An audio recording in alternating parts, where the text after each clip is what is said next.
No lloraba, no parecía nervioso. Solo me miró y dijo con una calma espeluznante: no se movía bien. Lo arreglé. Esa noche no pude dormir.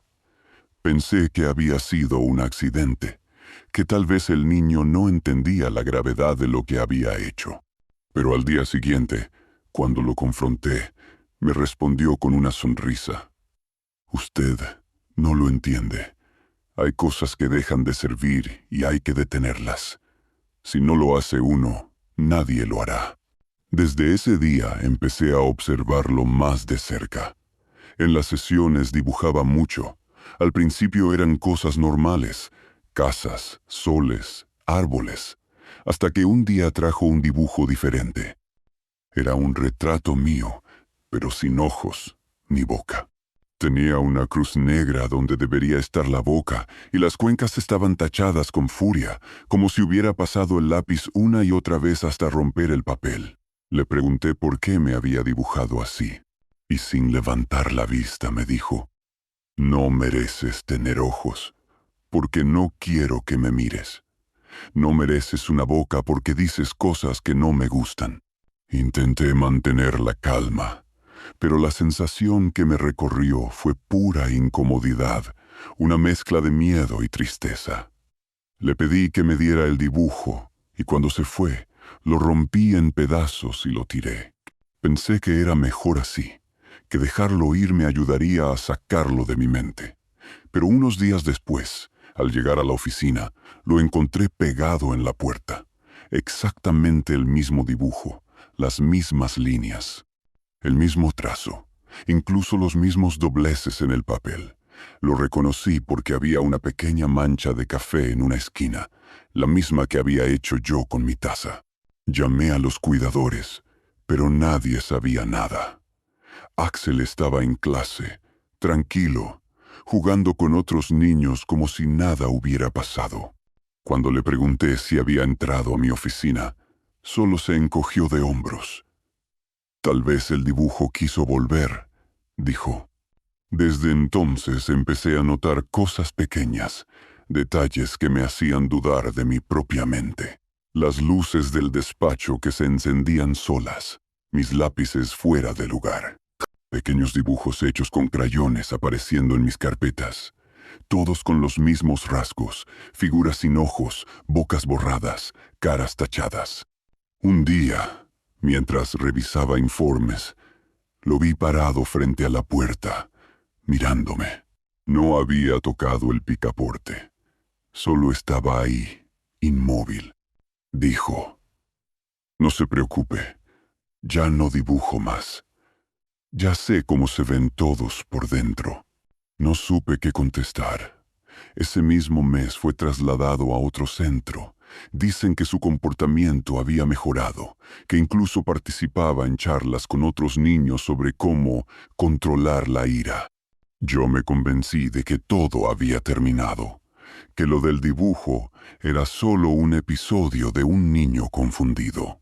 Hasta hace poco recibí un sobre sin remitente en mi buzón.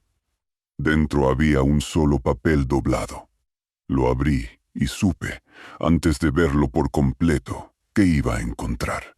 Era el mismo dibujo, el mío, pero esta vez no estaba tachada solo la boca, también el corazón. ¿Qué siente alguien que no siente nada? Nunca voy a olvidar la primera vez que lo vi entrar.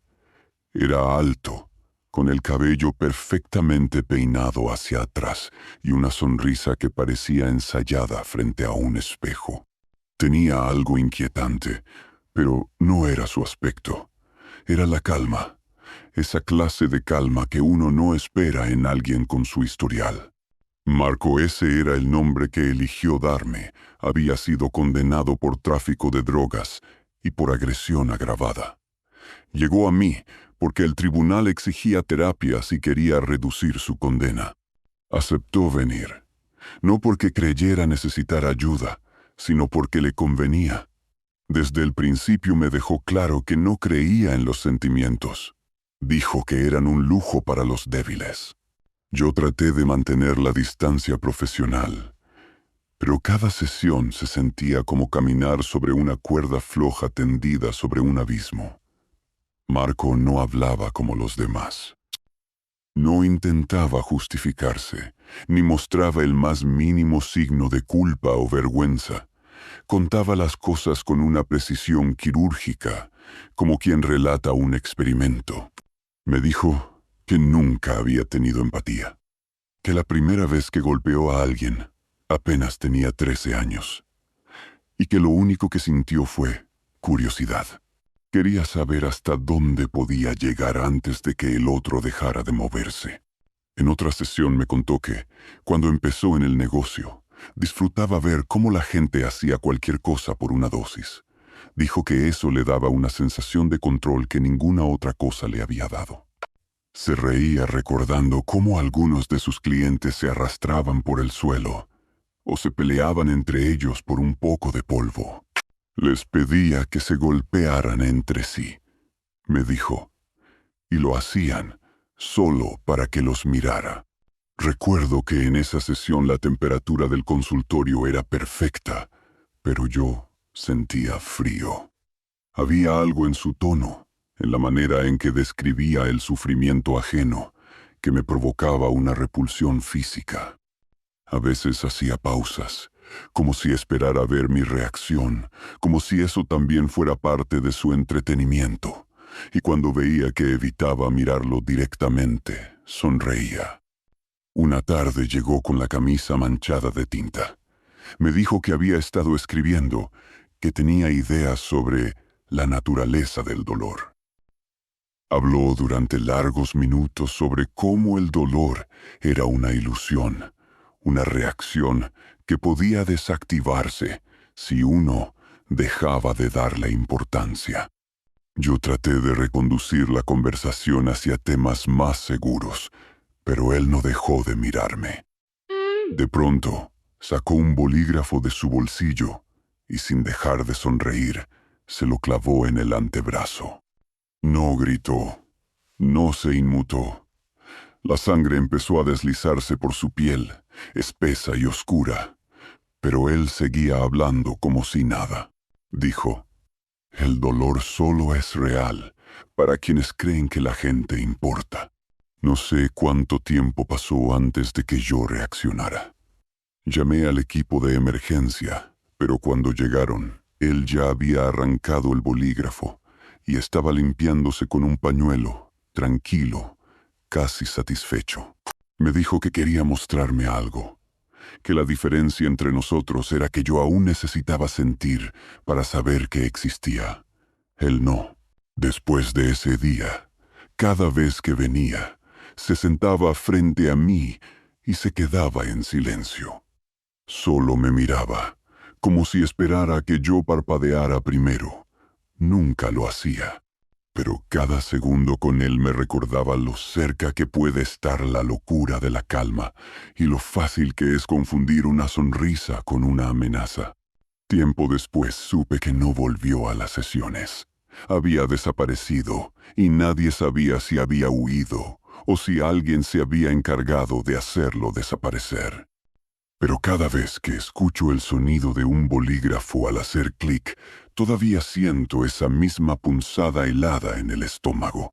Esa certeza de que hay personas que no sienten, no porque no puedan, sino porque simplemente eligieron no hacerlo nunca más. Si de verdad te atreves a enfrentar lo que la oscuridad esconde, si el miedo es tu adicción y las historias que hielan la sangre son tu única verdad, entonces sabes que este canal es el único lugar donde la realidad se rompe. No te conformes con sentir el escalofrío. Conviértete en parte de él. Suscríbete ahora mismo a La Cara del Terror. Activa la campana de notificaciones y únete al pacto. Te garantizo que no querrás quedarte ciego cuando las verdaderas pesadillas salgan de la pantalla. Tu viaje apenas comienza. Quédate con nosotros. Continuemos con el terror. ¿Alguna vez sonreíste mientras sangrabas? Cuando lo asignaron a mi turno, me dijeron que era tranquilo, cooperador, de esos pacientes que apenas necesitan atención. Se llamaba Elías. Tenía 35 años y una voz tan suave que casi obligaba a bajar el tono para hablarle. Dijo que no confiaba en sí mismo, que a veces tenía pensamientos oscuros y pidió ser vigilado todo el tiempo. En el hospital eso significaba que alguien debía acompañarlo las 24 horas del día, sin dejarlo solo ni un minuto. Esa persona fui yo. Las primeras horas fueron extrañas. Caminaba por los pasillos conmigo, hablando de cosas inofensivas. La comida del hospital, las fiestas que recordaba de su infancia, los colores que odiaba. Era tan educado que a ratos me hacía olvidar dónde estábamos. Pero había algo en la manera en que observaba todo, como si estudiara las reacciones de cada persona. No era ansiedad ni paranoia. Era cálculo. Una tarde, mientras dábamos vueltas al pasillo, me preguntó si alguna vez había sentido miedo de mis pacientes. Le respondí que el miedo era parte del trabajo, que uno aprendía a convivir con él.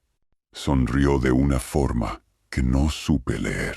Luego, sin aviso, se detuvo frente a una de las ventanas reforzadas y dijo con un tono sereno: a veces pienso que la gente no entiende lo fácil que es cruzar el límite. Antes de que pudiera reaccionar, tomó impulso y estrelló su cabeza contra el vidrio. El sonido fue seco, como el golpe de una piedra sobre el hielo. La sangre se extendió en segundos por el cristal. Elías se deslizó al suelo con una mueca de dolor y placer mezclados.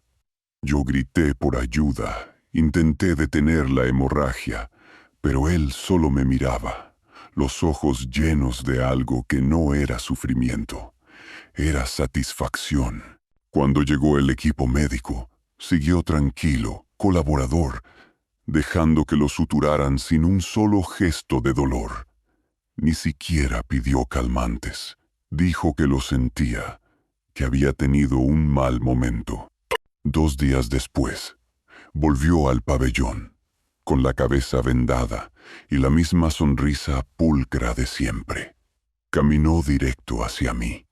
Se detuvo tan cerca que pude sentir el olor metálico de las vendas frescas.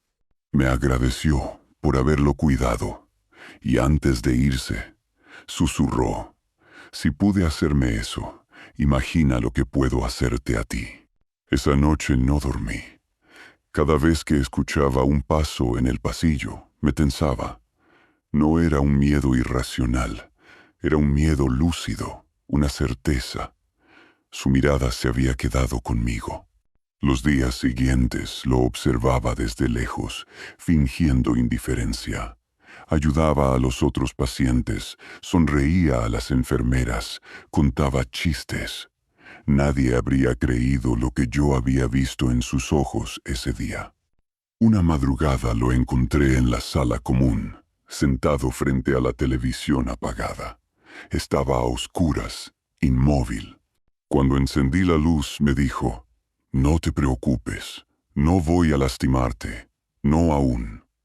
Su tono no fue amenazante, sino casi afectuoso, como si me ofreciera una promesa. No supe qué contestar. Me quedé de pie hasta que lo llevaron de nuevo a su habitación. Unas semanas después, lo trasladaron a otra unidad.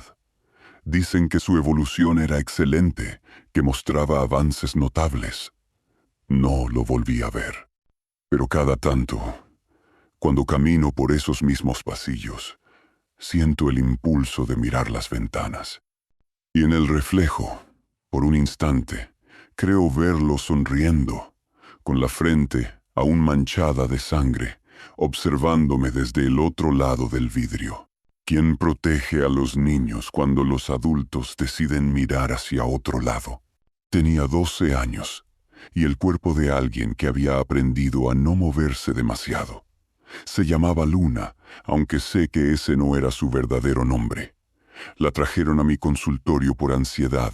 Dijeron: por pesadillas recurrentes y miedo a quedarse sola. Llegó acompañada por su madre, una mujer joven, de voz cansada y mirada ausente.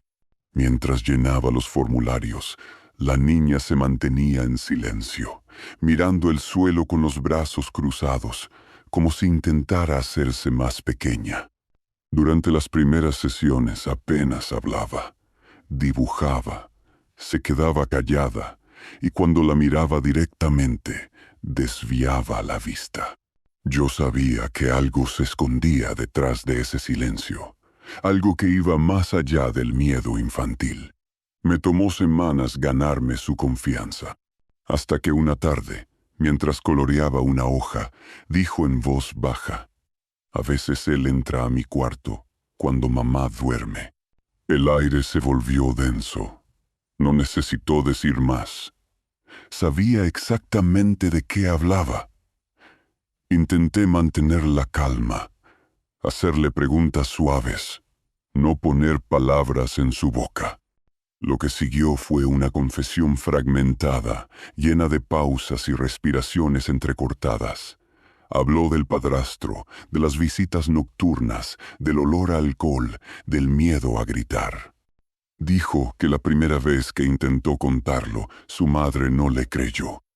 «Dijo que yo lo había soñado», murmuró. Cumplí el protocolo. Llamé a la madre. Le expliqué con cuidado que debía notificar a los servicios de protección infantil. Ella lloró, se llevó las manos a la cara. Repitió una y otra vez que todo era un malentendido. Cuando la presión se volvió insoportable, lo dijo: «Ya lo saben, ya lo denunciaron antes». Me quedé helada. No entendía. Me explicó que cuando la niña tenía 7 años, una maestra había hecho un reporte. Los servicios sociales intervinieron, pero el caso se cerró sin medidas. «Dijeron que no había pruebas», murmuró. Llamé a la oficina correspondiente, convencida de que debía tratarse de un error. Me atendieron con voz burocrática, palabras secas, frases mecánicas. «Sí, el caso figura como archivado». Sin evidencia concluyente, ninguna acción requerida. Intenté explicar que había un riesgo, que la menor hablaba con claridad, que necesitábamos actuar. Me respondieron con un silencio incómodo, seguido de un «lo volveremos a evaluar». Nunca lo hicieron. Esa noche no pude dormir. Cada vez que cerraba los ojos, escuchaba la voz de la niña diciendo: «Cuando mamá duerme». Me sentí impotente, furiosa, enferma. Al día siguiente la cité nuevamente, pero no vino. Tampoco la madre. Intenté comunicarme sin éxito. Días después, me informaron que se habían mudado, sin dirección, sin seguimiento, como si se hubieran borrado del mapa. Pasaron meses. Un día, recibí una llamada de una trabajadora social nueva. Me preguntó si recordaba el caso de Luna. Me dijo que había vuelto a ingresar al sistema, pero esta vez no por abuso, sino por abandono. La madre había desaparecido y el padrastro seguía libre. Ninguna denuncia anterior había prosperado. «Todo estaba registrado», me dijo la mujer, con la voz quebrada. «Todo.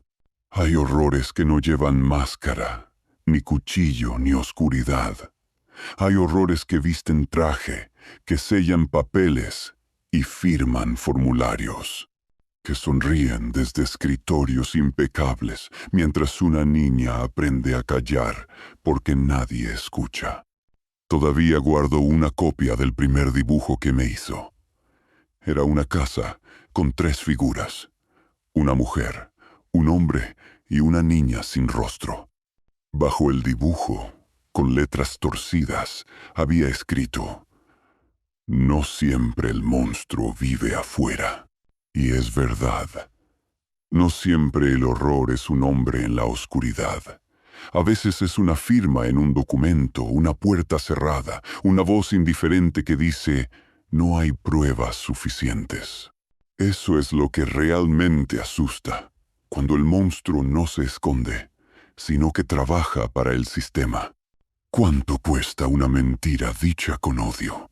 A veces, en terapia, uno se prepara para escuchar el dolor, pero no el veneno.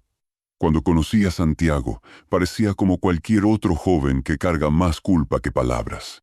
Tenía 22 años, y la voz siempre baja, como si temiera que algo en su interior pudiera escapar si hablaba demasiado alto. Su expediente decía que había estado en un centro de reinserción tras cumplir condena juvenil, pero no detallaba el motivo. Solo se mencionaba violencia agravada con resultado fatal. Yo no sabía aún qué significaban realmente esas palabras. En la primera sesión, Santiago se mostró cooperativo, pero frío. No lloraba, no se justificaba, solo decía que necesitaba entender porque no sentía nada. Me habló de su infancia, de un barrio donde las peleas eran un pasatiempo y las lealtades se medían en golpes. Dijo que de chico había aprendido que el poder no era tener razón, sino conseguir que otros te creyeran. Esa frase me quedó grabada.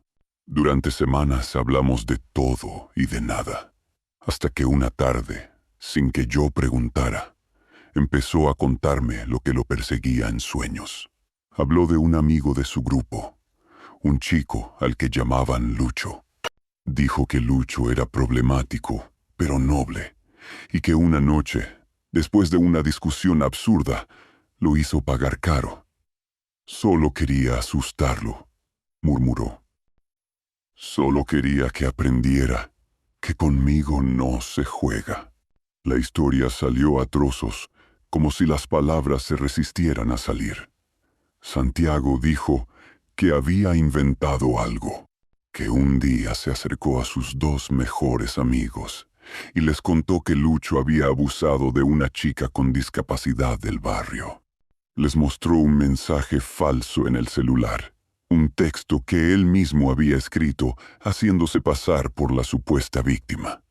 No buscaba justicia, buscaba destrucción. Quería ver hasta dónde podía llevar a los otros. Esa misma noche, fueron por Lucho. Lo golpearon, lo arrastraron a un galpón abandonado y lo torturaron durante horas. Lo dejaron vivo, pero apenas. Lucho sobrevivió, aunque su mente no. Cuando Santiago terminó de contarme eso, el silencio en la habitación era insoportable. Me miró y sonrió, una sonrisa vacía, casi infantil. Ellos siguen presos, dijo. Yo no. Le pregunté cómo podía vivir con algo así. Bajó la mirada y contestó con calma. Porque yo no lo hice, solo dije las palabras. El resto lo hicieron ellos. En las sesiones siguientes intenté entender qué lo había llevado a eso. Supe que todo había comenzado con una simple pelea por dinero, un insulto lanzado en la calle, un orgullo herido. Lo que más me perturbó no fue su historia, sino la naturalidad con la que la contaba, como si estuviera relatando una travesura escolar. Dijo que después del juicio, los padres de los otros dos chicos lo miraban con odio, pero también con algo de compasión. Pensaban que había sido manipulado. No sabían que él era el manipulador. Cuando le pregunté si alguna vez había sentido remordimiento, me respondió con una frase que aún me persigue. El remordimiento es para los que creen haber hecho algo malo. Yo solo conté una historia, y ellos decidieron creerla. Esa noche, al volver a casa, no pude evitar pensar en las víctimas invisibles que deja una mentira. No solo Lucho, sino los dos amigos que confiaron ciegamente, las familias destruidas, la comunidad dividida por algo que nunca ocurrió. En la última sesión, antes de ser dado de alta, Santiago me dio la mano. Me agradeció por escucharlo y dijo, Ahora sé que las palabras también matan, pero nadie puede arrestarte por eso. Lo vi salir del consultorio, caminando con esa calma que solo tienen los que no temen al castigo. Desde entonces, cada vez que alguien me dice, yo solo dije la verdad, no puedo evitar pensar en él y en lo que una mentira puede llegar a costar cuando se pronuncia con odio. ¿Qué harías si la locura tocara tu puerta? A veces, los lugares que uno cree más seguros se convierten en el escenario del miedo más puro. Yo era un psicólogo con muchos años de experiencia. Había trabajado en clínicas, en centros de rehabilitación, incluso en hospitales psiquiátricos con pacientes violentos. Pero en mi casa jamás me sentía en peligro. Era mi refugio, el lugar donde podía respirar después de escuchar tanto dolor ajeno. Por eso, cuando decidí abrir un pequeño consultorio en el ala separada de mi hogar, me pareció una buena idea.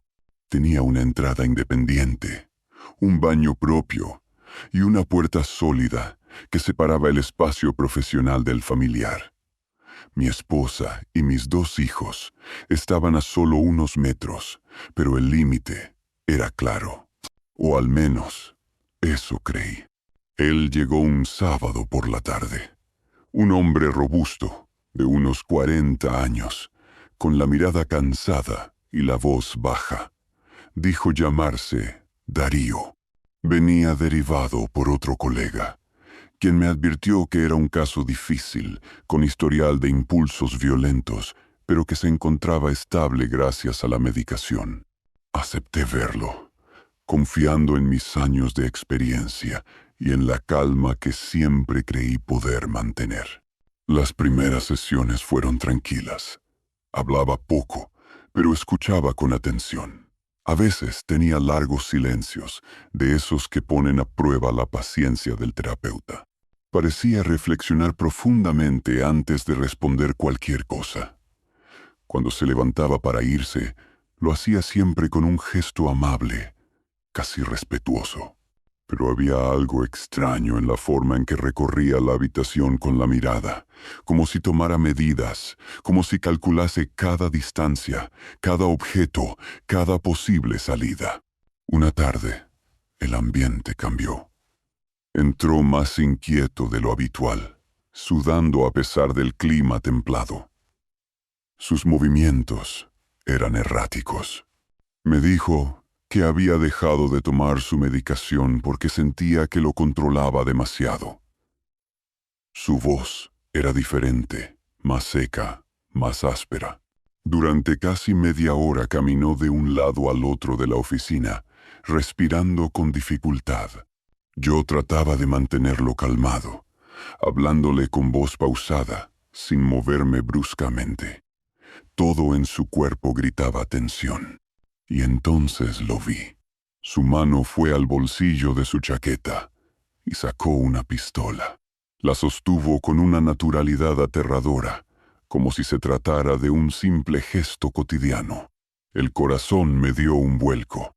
Mi primera reacción fue mirar, sin querer, hacia la pared que separaba la oficina de la casa. Detrás de ella estaban mi esposa y mis hijos. No podía hacer nada que lo alterara. Darío me miró con una expresión que no olvidaré jamás. Ni ira, ni dolor. Solo una serenidad antinatural. Dijo, «No te preocupes. Si quisiera hacer algo, ya lo habría hecho». En ese momento entendí lo frágil que era mi control, lo delgada que era la línea entre la cordura y el horror. Le hablé con calma, intentando mantenerlo anclado en la conversación. Le pedí que me contara por qué traía el arma. Dijo que no confiaba en nadie, que quería tener la certeza de que, si alguien intentaba hacerle daño, él podría responder. Me miró de nuevo, con una media sonrisa, y agregó, «Aunque a veces pienso que lo que uno teme no está afuera».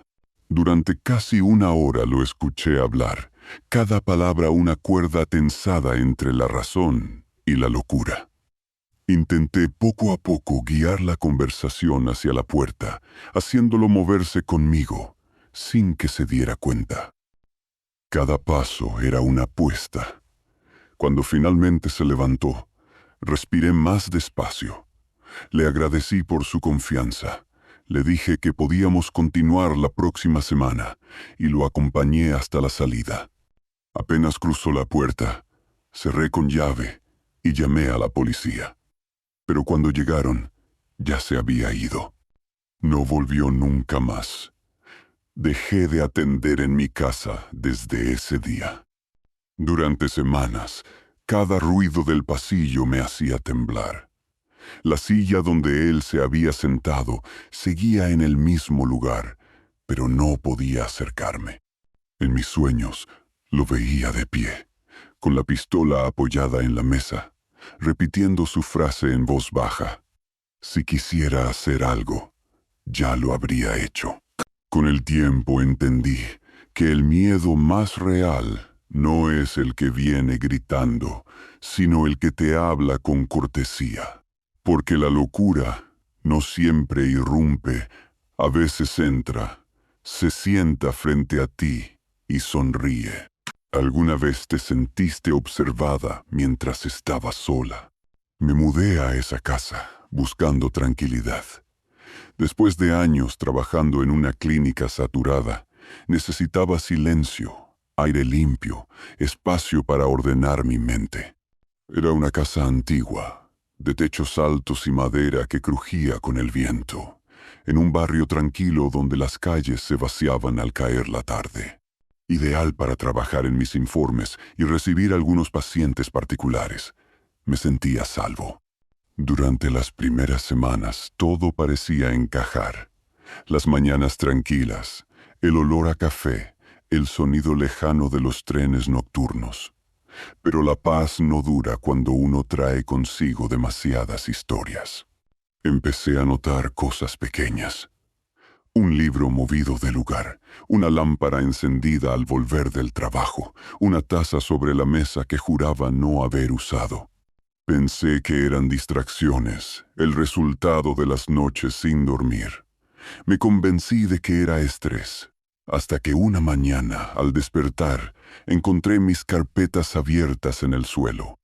Los documentos estaban revueltos, pero nada faltaba. Aún así, algo no estaba bien. Sentí esa incomodidad instintiva que uno no puede explicar. La sensación de estar siendo observada incluso cuando no hay nadie.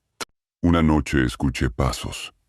No los pasos comunes de una casa vieja, sino un movimiento cuidadoso, lento, como si alguien intentara no ser oído. Provenían del techo. Subí las escaleras con una linterna, el corazón latiéndome en los oídos.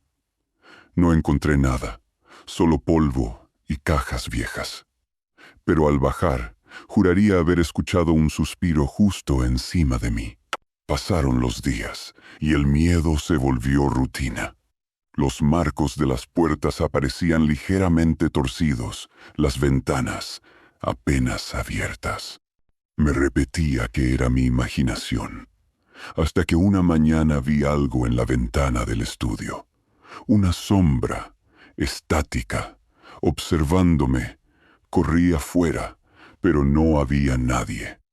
Lo que más me heló la sangre fue que las huellas en la tierra eran mías, solo mías. La situación se volvió insoportable cuando una noche desperté con la sensación de que alguien estaba en mi habitación.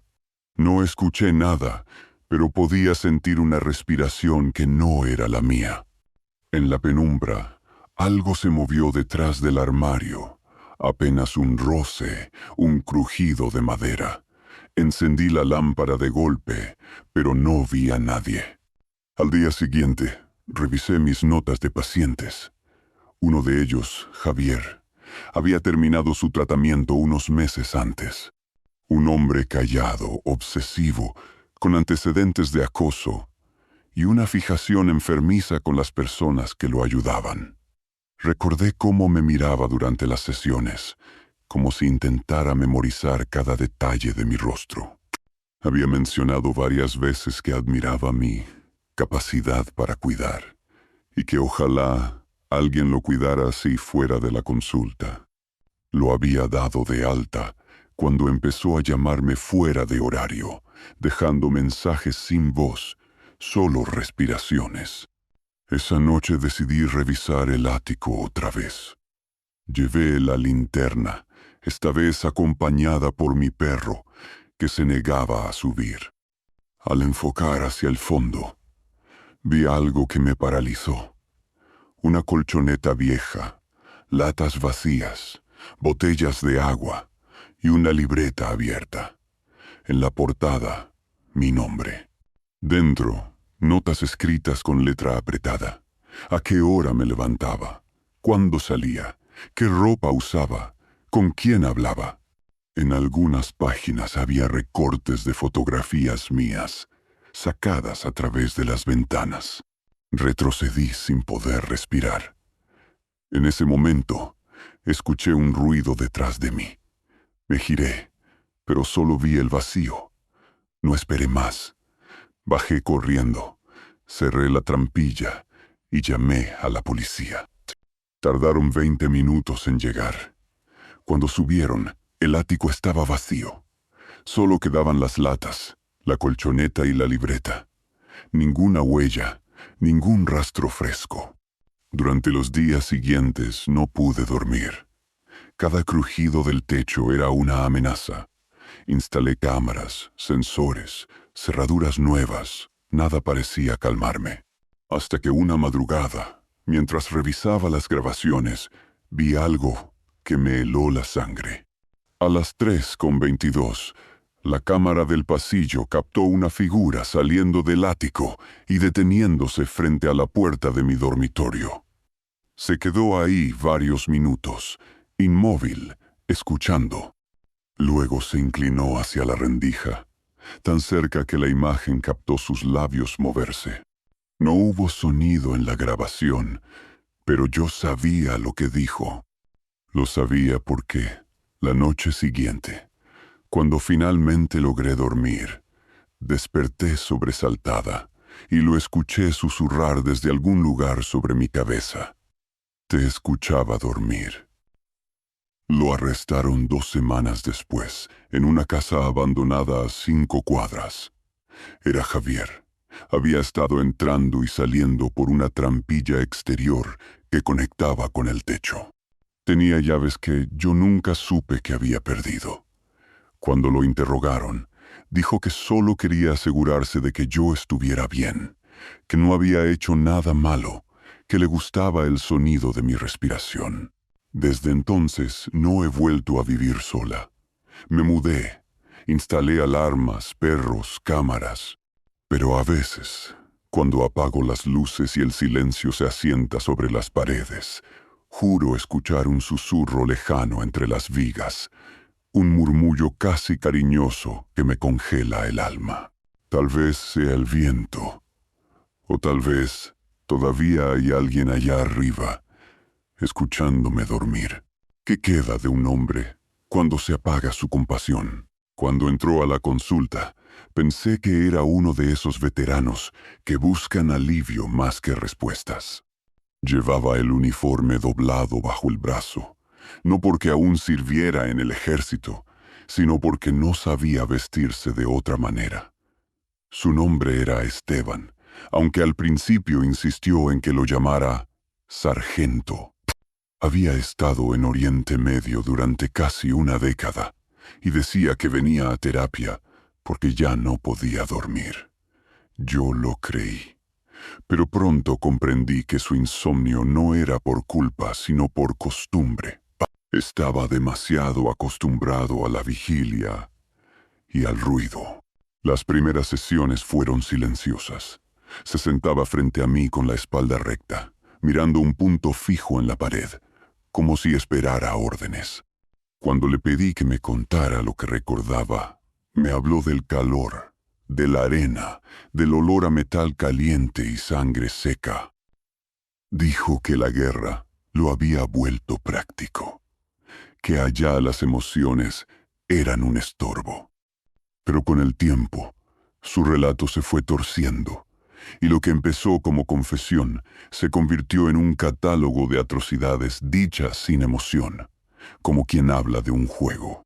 Me contó que una vez, por aburrimiento, apostaron con su escuadrón quién podía matar más cabras en menos de una hora.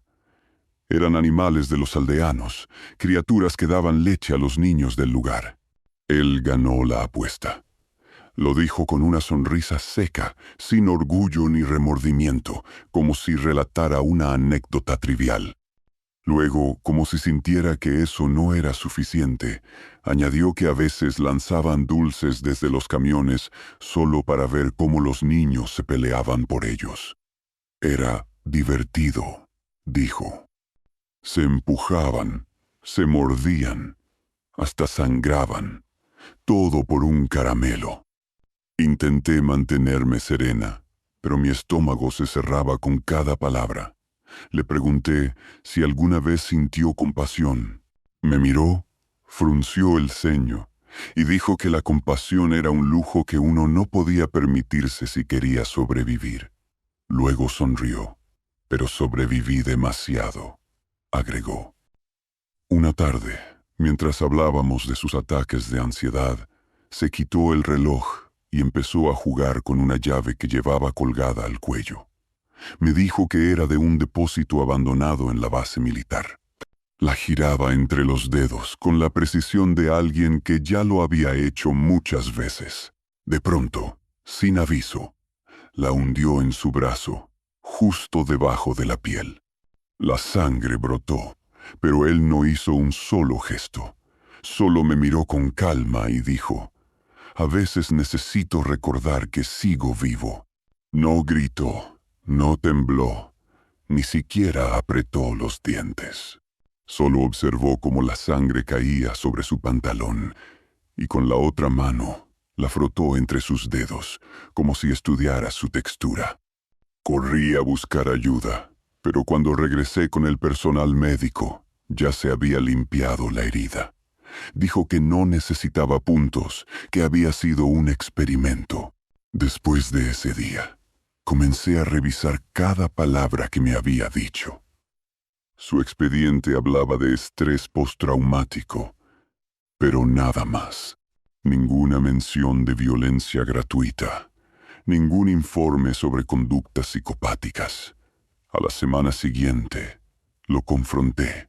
Le pregunté si alguna vez había matado a alguien fuera del combate. Bajó la mirada. Se pasó la mano por la cicatriz del brazo y murmuró: «La guerra no termina cuando se firma la paz. Solo cambia de escenario». Lo perdí de vista un mes después. Dejó de asistir a las sesiones, no contestaba llamadas. Un colega me dijo que lo habían visto en un pueblo cercano, viviendo solo, trabajando en un matadero. Dijo que era el empleado perfecto, eficiente, rápido, silencioso. A veces pienso que hay heridas que no sangran, sino que respiran dentro del cuerpo, hasta que todo lo demás se pudre. Y cuando recuerdo a Esteban, me pregunto si realmente la guerra lo volvió así, o si la guerra simplemente le dio el permiso que necesitaba para ser quien ya era. ¿Puede el mal fingir arrepentimiento? Cuando acepté el puesto en aquel centro de reinserción, pensé que estaba lista para todo.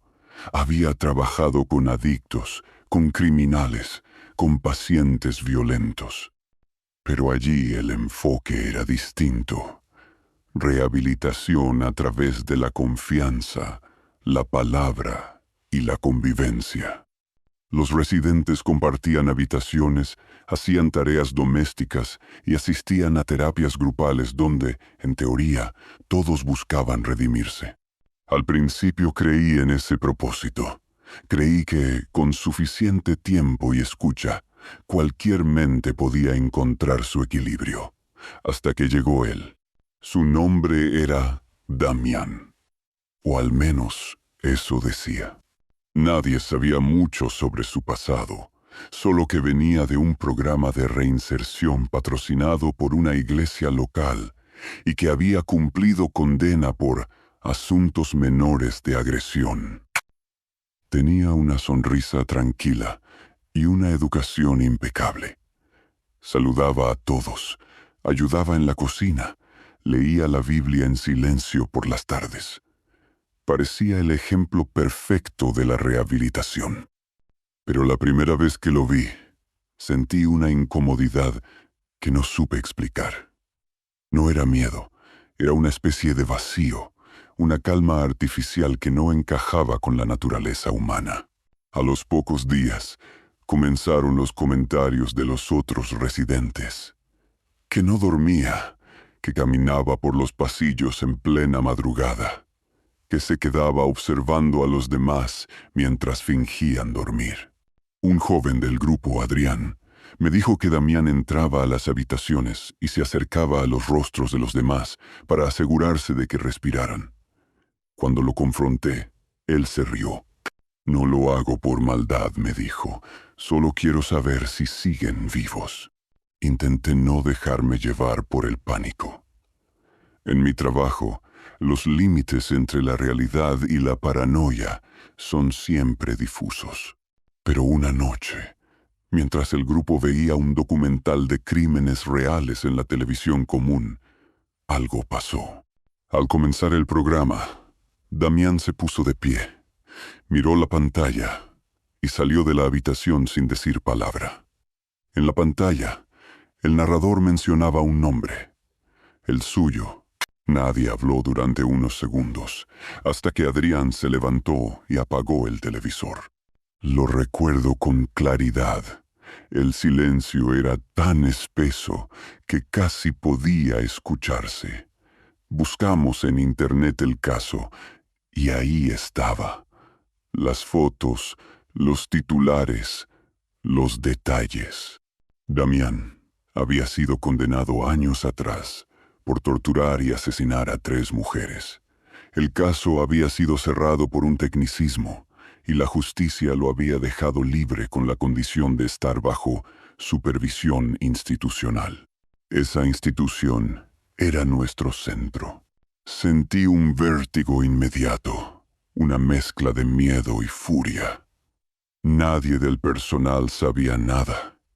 No había registro, ni advertencia, ni antecedentes compartidos. Cuando pedí explicaciones a la organización que nos derivaba pacientes, se limitaron a decir que todo estaba bajo control. No lo estaba. Desde ese día, las cosas empezaron a moverse dentro y fuera del centro. Las noches se volvieron más largas, los ruidos más nítidos. A veces, cuando cerraba la oficina, sentía pasos detrás de mí. Mis llaves cambiaban de sitio, los cajones aparecían abiertos. Pensé que era mi mente jugándome una mala pasada, pero una madrugada desperté con la certeza de que alguien había estado en mi casa. La ventana del dormitorio estaba abierta, y sobre la mesa de la cocina encontré una de las tazas del centro, una que pertenecía al grupo de Damián. Esa noche no dormí. A la mañana siguiente llamé a mi supervisor.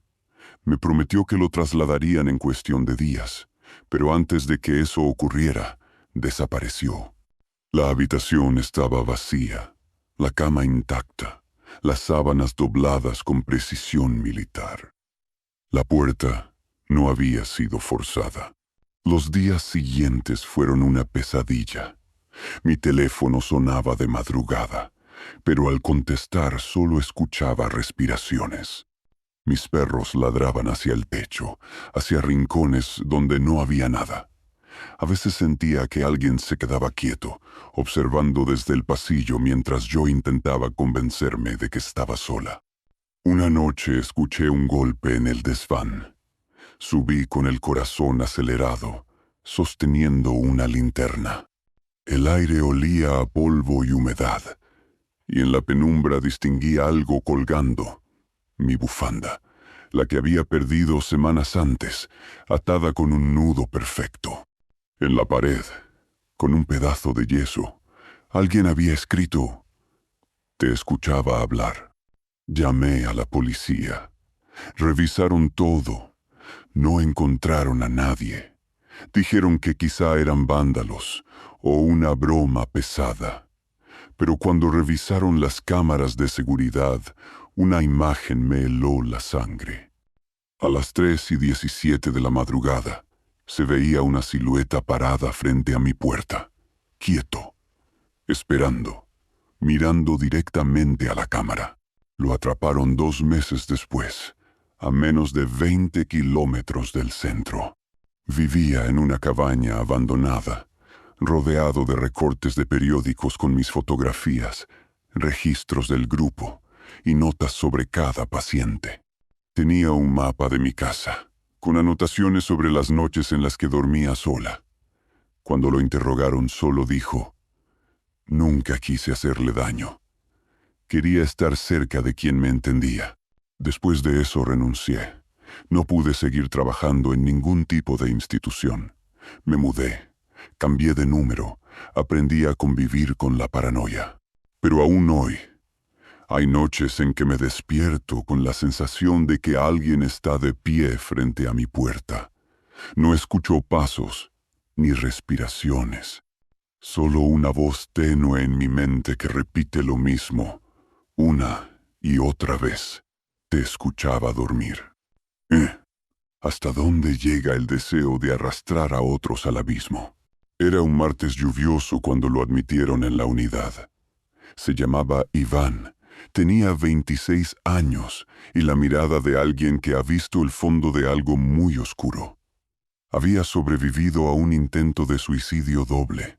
Él no murió. Su acompañante sí. Llegó en silencio, con las muñecas vendadas y la expresión vacía de quien ya no teme nada. Dijo que quería ayuda, pero desde el primer momento supe que no era eso lo que buscaba. Su tono no era de quien pide salvación, sino de quien ya la ha descartado. Durante la entrevista inicial apenas habló. Cuando lo hizo, sus palabras eran precisas, medidas, casi hipnóticas. No todos nacimos para vivir, dijo. Algunos nacimos para elegir quién sí. En ese momento lo tomé como un delirio poético, el tipo de frase que usan los que buscan darle sentido a lo insoportable. No imaginaba cuánto significado encerraba realmente. Los primeros días fueron tranquilos. Comía, dormía, participaba en los grupos. Su actitud era ejemplar. Demasiado ejemplar. No tardó en ganarse la confianza de los demás pacientes. Escuchaba, aconsejaba, los acompañaba en las noches de ansiedad. Tenía una habilidad extraordinaria para decir lo que el otro necesitaba oír. A simple vista, parecía un salvador. Pero en la unidad, donde cada palabra se repite y cada silencio pesa, uno aprende a detectar cuando algo suena demasiado bien. Fue otro paciente, un adolescente llamado Franco, quien me dio la primera señal. Entró temblando a mi oficina una mañana y me dijo que Iván le había propuesto liberarse juntos. Le pregunté qué significaba eso. Franco bajó la mirada y respondió. Me dijo que la vida es una habitación sin aire y que hay que abrir la ventana, aunque sea por el último respiro. Al escucharlo, sentí un escalofrío. Registré la conversación, activé el protocolo de riesgo y pedí una evaluación psiquiátrica urgente. Pero cuando interrogamos a Iván, lo negó todo. Con una calma impresionante, dijo que solo había compartido su experiencia y que el muchacho había malinterpretado sus palabras. Nos miró a los ojos y preguntó: ¿tampoco confían en alguien que solo quiere ayudar? Durante las noches siguientes, las cámaras del pasillo captaron algo inquietante. Iván se levantaba a las 3 en punto, recorría los dormitorios y se detenía frente a algunas puertas. No hacía ruido, no entraba, solo se quedaba ahí, escuchando. Cuando los enfermeros lo confrontaban, sonreía y decía que no podía dormir, que el silencio lo ponía nervioso. Una madrugada, una enfermera lo encontró en la sala común con otro paciente. Estaban sentados frente a frente, en completa oscuridad, sosteniéndose de las manos. No hablaban, solo se miraban. Cuando la enfermera encendió la luz, ambos se sobresaltaron. Iván sonrió y dijo: «Estábamos practicando el adiós». Después de eso, fue aislado por precaución. Pero incluso en aislamiento seguía hablando, murmurando frases que los guardias aseguraban escuchar a través de las paredes. «No se puede salvar a quien no quiere quedarse», repetía. «La salida está en la caída». Un día, encontré algo en su habitación, un cuaderno. Dentro, había nombres de los pacientes del grupo, con fechas escritas junto a ellos. Fechas futuras. En la última página, una frase subrayada con tinta roja. «Nadie se va solo. Si me sigues, te prometo descanso». Cuando lo enfrenté, me miró con una serenidad perturbadora. Dijo que no entendía por qué me preocupaba tanto, que la muerte era solo una cita pospuesta. «Ustedes llaman manipulación a lo que yo llamo misericordia», añadió. «Ellos sufren y yo les enseño a dejar de hacerlo». Lo trasladaron a una institución de mayor seguridad poco después. Antes de subir al vehículo, se giró hacia mí y con la voz más tranquila que he escuchado en mi vida dijo: «Gracias por escucharme. No todos tienen el valor de hacerlo. Algún día entenderás que no intentaba matarlos, solo despertarlos». Desde entonces, cada vez que algún paciente menciona la palabra liberación, mi cuerpo se tensa. Hay algo en la forma en que Iván la decía que sigue retumbando en mi mente. No gritaba, no lloraba, no pedía ayuda. Solo ofrecía una salida, tan suave, tan convincente, que uno podía entender cómo otros decidieron seguirlo. Y es que hay personas que no quieren morir, pero tampoco pueden vivir. Y cuando encuentran a alguien como Iván, alguien que les susurra que el fin puede ser un descanso, el abismo deja de dar miedo y empieza a parecer un hogar. A veces pienso que el consultorio nunca queda realmente vacío, que cada historia que escuchamos deja algo flotando, invisible, entre las paredes. Un eco que no se disuelve, ni con el tiempo, ni con el olvido. Cuando las luces se apagan y el reloj deja de marcar la hora exacta, aún se puede sentir esa presencia, esa respiración suspendida que alguna vez confesó algo demasiado pesado para cargar sola. Las voces de los terapeutas se cruzan, como hilos que se entrelazan en la oscuridad. Uno recuerda la sangre en la ventana, otro el dibujo sin ojos, otro la pistola que nunca se disparó. Todos comparten la misma sensación, que el horror no siempre grita. A veces susurra, a veces sonríe, a veces se sienta frente a ti, pide ayuda y se queda contigo para siempre.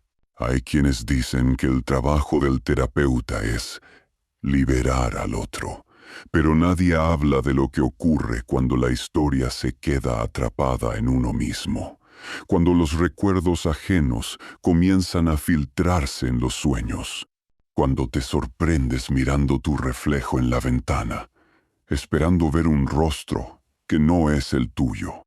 En la penumbra de las oficinas, las grabadoras conservan palabras que ya nadie debería volver a oír. Voces quebradas que confiesan, suspiros que piden perdón, risas que no pertenecen al momento. Son las sombras de los que hablaron y de los que escucharon sin saber que nunca podrían dejar de hacerlo. El tiempo en el consultorio es diferente. Afuera los días siguen, las personas van y vienen, pero dentro, En ese espacio donde la mente se desnuda, las horas se doblan. Todo se detiene en el instante en que alguien dice algo imposible de olvidar. Un secreto, un crimen, una verdad que contamina el aire. Los terapeutas aprendemos a escribir, a registrar, a cerrar libretas con cuidado. Pero nadie nos enseña a cerrar la mente. Nadie nos dice que hay confesiones que no terminan cuando termina la sesión. Que las palabras pueden quedarse adheridas a la piel, como el olor a miedo en una habitación cerrada. A veces, cuando el último paciente se va, el silencio pesa demasiado. Se escucha el clic de la puerta, el zumbido de una lámpara, el tic-tac de un reloj detenido hace horas. Y en ese silencio jurarías oír algo más. Un murmullo tenue, una respiración detrás de ti. Quizás una voz familiar que repite las mismas palabras una y otra vez, en un tono que ya no suena humano. No todas las confesiones liberan. Algunas te condenan. Porque hay verdades que no buscan ser contadas, sino compartidas, como un contagio que pasa de una mente a otra. Y cuando te das cuenta, ya no sabes si los recuerdos que escuchas son tuyos o de ellos. Dicen que la terapia cura, pero en las grabaciones olvidadas, en los archivos polvorientos y en los sueños que no nos atrevemos a contar, todavía hablan. Los que murieron, los que mintieron, los que gozaron con el dolor, los que amaron demasiado, todavía están ahí, esperando ser escuchados una vez más. Y cuando la última voz se apaga y la cinta se detiene, solo queda un sonido, una respiración entrecortada, imposible de distinguir. Puede ser la del terapeuta, puede ser la del paciente, o puede ser la tuya si estás escuchando demasiado cerca. Hemos llegado al final de esta exploración. Déjanos tu reflexión más oscura en los comentarios. Queremos leer tu análisis de estos horrores y saber qué te mantiene despierto en las noches. Mientras lo haces, el terror no espera. Ingresa ahora mismo en el próximo video del canal que explora una verdad igualmente incómoda. Dale un vistazo. Y si tu obsesión es el viaje a través de lo desconocido y lo prohibido, asegúrate de que estás suscrito a la Cara del Terror, para que no te pierdas el próximo descenso a la locura. Gracias por unirte a esta inmersión en las sombras. Nos vemos en la próxima, y como siempre decimos, que la noche te sea leve.